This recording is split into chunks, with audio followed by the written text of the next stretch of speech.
से कर रहे हैं। और अगर सब कामों का दिया जाए आंकड़ा तो बहुत अच्छा इनका मतलब प्रयास है, जिसमें बहुत सारे गरीबों को जेल से बाहर कदम रखने का मौका अपनी पूरी ज़िंदगी में दिया आपने, और उसमें किसी भी तरह का कोई उनको आर्थिक क्षति नहीं पहुँची और सम्मान के साथ उनको बरी कराई क्रिकेट टीम के लोगों ने।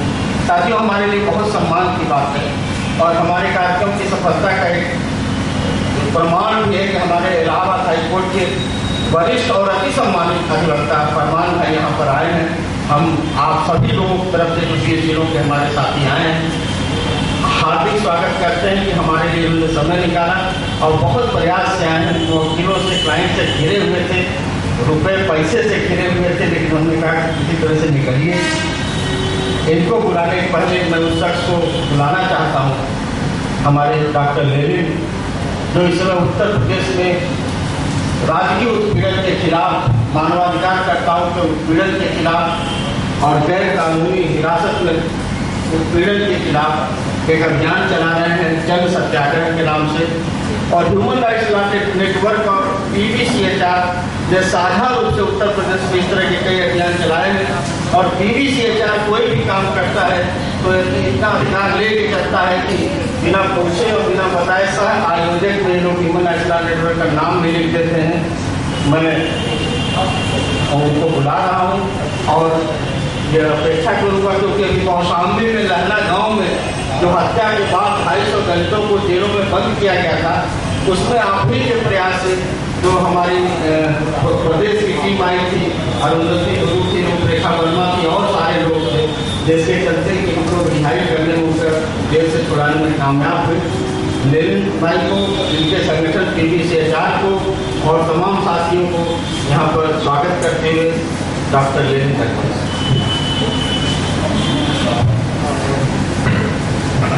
माननीय जस्टिस राजपाल जी और वरिष्ठ अधिवक्ता और साथियों, दो तीन बातें हम लोग करने के लिए इकट्ठा हुए हैं। अभी सिंपली आपको पता होगा कि जो ह्यूमन राइट एक्ट है 1993 का, उससे नेशनल ह्यूमन राइट कमीशन है और नेशनल ह्यूमन राइट कमीशन अगर एक्ट में ही उसको ये अधिकार है कि वो 27 डिस्ट्रिक्ट जेल का कर सकते हैं। और तो मैं क्योंकि राष्ट्रीय मानवाधिकार आयोग की रेड्यूस जो कमेटी है उसका मेंबर रहा, तो इस बात की मीटिंग 3 महीने 4 महीने पहले हुई थी। हम लोगों ने सवाल उठाए जिसके बारे में राय साहब भी बात कर रहे थे कि बहुत सी औरतें हैं और उनके बच्चे उनके साथ, और उनको बहुत से उनके मौलिक अधिकार नहीं मिल रहे, जिसमें से शिक्षा का अधिकार भी एक है। और उसको लेकर के उसके चेयरपर्सन ने भी चिट्ठी भेजी है। तो हम लोग एक काम ये भी कर सकते हैं, क्योंकि नेशनल ह्यूमन राइट कमीशन कभी जेल विजिट करता नहीं, कभी जेल विजिट करता नहीं, और उसके जो ह्यूमन राइट एक्ट में लिखा हुआ है तो हम उनको पिटीशंस कर सकते हैं, RTI लगा सकते हैं, उनसे कह सकते हैं महाराज आप साल भर में कितने ह्यूमन राइट कितने जेलों में जो है मतलब आप विजिट करते हैं। एक ये चीज़ थी। दूसरा ये था कि हम लोग एक डिटेंशन वॉच करके प्रोसेस चला रहे हैं, क्योंकि ज़्यादा जो मुसहर लोग हैं, जो आपने मुसलमान बच्चों को जो बंदी बनाया है लोगों ने, उन लोगों को मदद करें, तो हम लोग खासकर एक जगह कॉरिडोर्स लॉयर्स के रूप में वकील लोग काम कर सकते हैं। जज कभी भी DK वसू गाइडलाइन में पूछते नहीं है कि आप देख रहे हैं उसकी पिटाई हुई है, जम के पिटा गया है। और तो हमने जो है अभी RTI लगाई है डीजे में कि कितने जज लोग, अभी वो RTI सब जगह गई है, कितने जज लोग भी कोर्ट में क्या है कि 500 रुपये आजकल कर दिया है फीस की, कुछ पूछ ही ना सकते RTI का। अच्छा 50 कर, अच्छा तो चलिए अच्छी बात। तो उनसे हम लोग कहें कि डीजे जो है ये बताएं, और आप भी पूछ सकते हैं कि भैया कितने जज पूछते हैं, और इसके लिए हम लोग लिख सकते हैं चीफ जस्टिस और इनको, इसके लिए इंटरवेंशन कर सकता है ह्यूमन राइट लॉ नेटवर्क कि अगर वही पूछ लें तो उससे काफ़ी जहाँ जहाँ जजों ने पूछा है वहाँ जो है जबरदस्त बनारस में भी प्रमोद यादव को बहुत ज़बरदस्त पिटाई की थी, जज ने उसको देखा, क्या इसको पीट कराया है, दरोगा और लोग सब लोग छोड़ के भागे वहाँ से।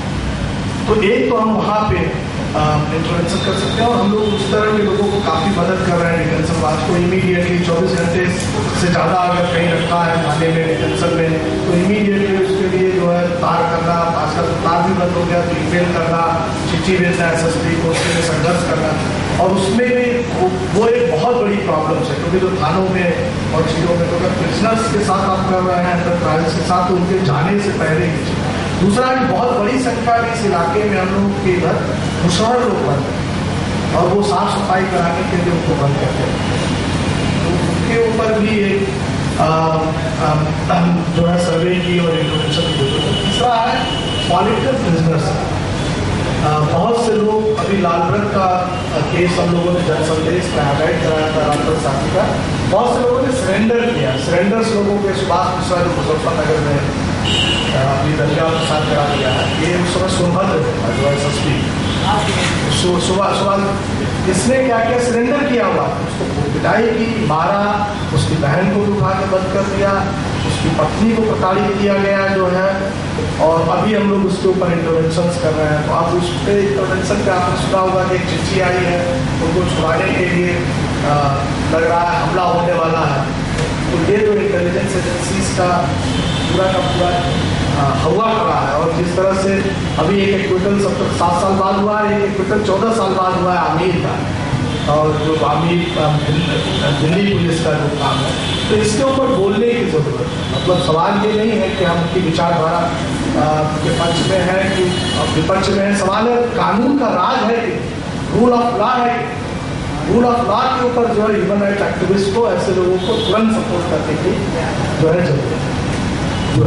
तो और दूसरी चीज़ है कि हमको लगता है कि जब हम बातचीत करें तो हमें नहीं लगता कि कोई साहित्य जो है मतलब बैग भाव की किताबें लोग पढ़ते हैं, भीगती हैं, मतलब भागों ने दुनिया को बदलो जो है राउंड संस्कृत किताब हमारे घर में लड़ती है, हमारे पिताजी कम्युनिस्ट का सब भेज किताब रखते हुए।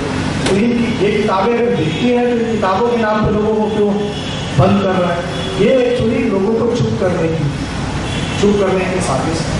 और ये एक तरफ अगर ये राजनीतिक नेता ये बोल रहे हैं कि माओवादी लोग जो है निकल करके राजनीति करें पुलिस में, और दूसरी तरफ आप उनको जबरदस्ती चूस के बंद करेंगे, तो वो प्रोसेस से हमें लगता है कि कानून के राज की राजनीति करने वाले जो हम लोग हैं, जो सीधी राजनीति करते हैं, उसमें हम किसी से डरते नहीं हैं, मतलब माओवादियों से, हमारे इस तरह की सरकारों से। उनको ये कहने की जरूरत है कि आप अगर उनको लीगल एड नहीं दे सकते, उनको सपोर्ट नहीं दे सकते हैं, अगर उनको जो है मदद नहीं कर सकते, तो होगा क्या? अल्टीमेटली ये होगा कि वो उनको क्या, आपने विश्वास होगा व्यवस्था को, बाहर निकलेंगे, लालगंज सिलेंडर किया, आप उसको मार के उसकी पत्नी को भी पिटाई कर दिए, और उसको उसकी बहन को भी पीट करके जेल में बंद कर दिए, तो इस कानून व्यवस्था में, इस शासन पे कभी विश्वास होगा उनको? और ये बात बहुत खुल के और सीधे बोलने की जरूरत है।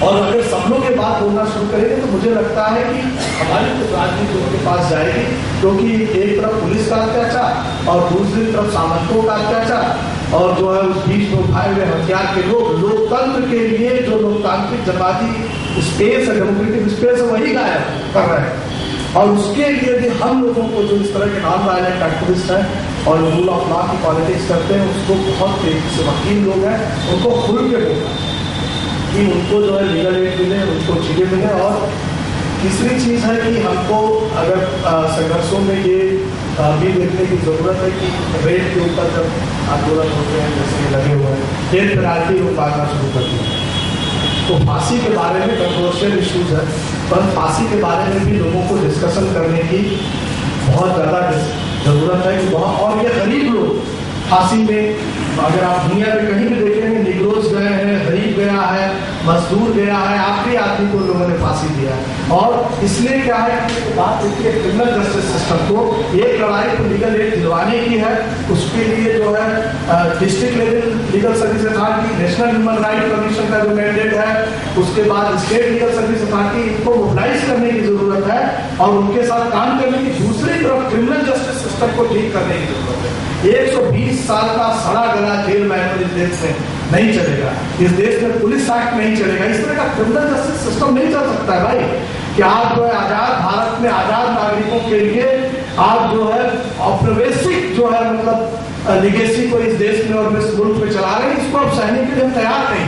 और 2014 का इलेक्शन आने वाला है, और वो चाहे IAS हो, IPS हो, इंटेलिजेंस एजेंसीज हो, जुडिशरी, सबकी अकाउंटेबिलिटी की लड़ाई के साथ इसको खड़ा करना है, क्योंकि बड़ा षड्यंत्र होता है। इसको जेल में कितने दिन छोड़ना है, इसके इंटेलिजेंस एजेंसी का भी बड़ा काम, और उनकी कोई जवाब देना RTI में है चीजों में, खासकर जब पॉलिटिकल प्रिजनर्स पे काम है।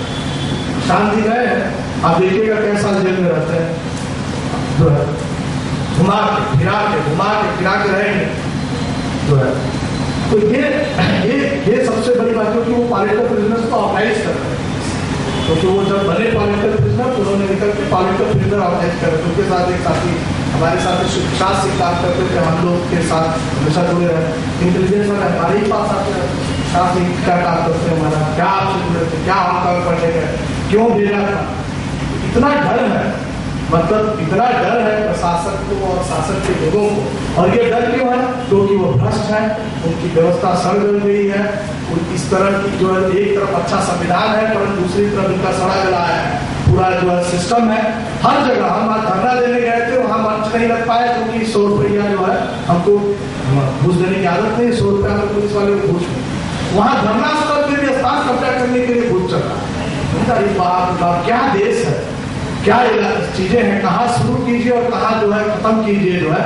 तो ऐसे समय में हम लोग गरीबों के साथ खड़े हों, आखिरी आदमी के साथ खड़े हों, और जो भी है उसको एक तो जवाबदेह बनाए, दूसरा क्रिमिनल जस्टिस सिस्टम के ऊपर अटैक करें। बिना सही क्रिमिनल जस्टिस सिस्टम के न तो आप बुरा लागू कर सकते हैं, न तो इस मुल्क में डेमोक्रेसी को बचा सकते हैं। ये दूसरी ताकतों को भी बताने की जरूरत है।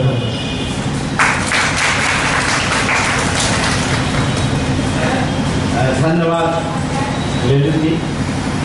मैं फरमान भाई को आमंत्रित करूँगा। वैसे ये अगले सत्र के वक्ता हैं, लेकिन क्योंकि इस सत्र में उत्तर प्रदेश की जो पूरी स्थिति है जेल की और जेल के बाहर, उस पर एक बातचीत रखी जा रही है। तो हम लोग ये बहुत दिनों से तलाश में भी थे कि हाईकोर्ट के कोई हमारे रविकिरण जैन साहब इस तरह से सबकी लड़ाई लड़ते हैं। हम लोग चाह रहे थे कि अकेले न रहे जैन साहब, तो फरमान भाई को ये जिम्मेदारी देने की भी सौंपी गई है। और अभी आप गए भी थे, हम लोगों का जो कम्युनिज्म पे सीतापुर में लखनऊ में 2 दिन का सम्मेलन था 23-24 तो पिछले महीने। फरमान भाई इसके पहले बहुत सारे, आपको याद होगा जो गोरखपुर पीठाधीश्वर हैं जोगी थी, उनके खिलाफ आप ही ने PI की थी, जिसमें उनकी गिरफ्तारी हुई थी, वो पहली और आखिरी गिरफ्तारी थी। क्योंकि गोरखपुर में जेल में कौन जाएगा वो प्रशासन नहीं तय करता है, वो जोगी जी वहाँ तय करते हैं कि गोरखपुर के जेल के अंदर कौन रहेगा, जेल के बाहर। उनको जेल में जाने का काम आपने करवाया। और भी बहुत सारे सवाल जो खासतौर पर कम्युनिज्म के सवाल पर आपने बहुत सारी जगहों की याचिका किया है, अल्पसंख्यक समुदाय के सम्मान की रक्षा के लिए और पीड़ित जन समुदाय के सम्मान की रक्षा के लिए। और इस समय निवेश कमीशन की रिपोर्ट जो सरकार, मौजूदा सरकार उसको लेके बैठी हुई है, उसमें भी सत्येंद्र जी के साथ हम लोग के सीनियर एडवोकेट हैं फरमान भाई, मैं कहूँगा कि संक्षेप में अपनी बात करें आगे से।